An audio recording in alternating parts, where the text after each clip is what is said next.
So ayun guys, samahan niyo akong magluto ng ginisang mais. So dito ay niready ko na muna yung mais. Tapos nakimay na rin ako dito ng malunggay para pagka niluto ko ay nakaready na ang lahat. At tapos nito ay syempre start na rin akong magisa ng ating sibuyas at bawang.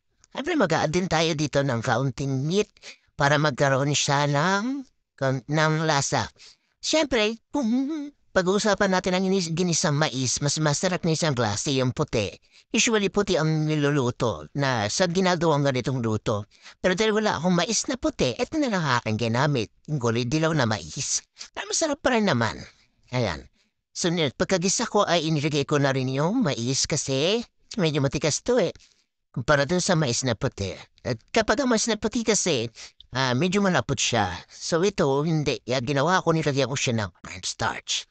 So ato natin igisa, nilagay na natin yung ating mais. Ay naglagay na rin tayo ng itlog. Siyempre, naglagay na rin ako ng tubig dito para merong sabaw. Kasi masarap to lalo na tumuulan. Ganito ang masarap na ulam. At ito ay masarap kapag tinernohan ng pitong isda. Pero kung may tinerno namin ngayon ay chicharon. Ay tinerno ko dito ay chicharon. So yan. Halo-haloin na pagkalagay ng itlog para hindi mamuo yung itlog hindi dumikit. Tapos ay pag kumulo na malambot na yung mais ay inilagay ko na yung ating malunggay. So, yan. Ganyan lang. Basic lang ang magluto at ito na yung ating nilutong ginisang mais. Ayan. Sarap yan.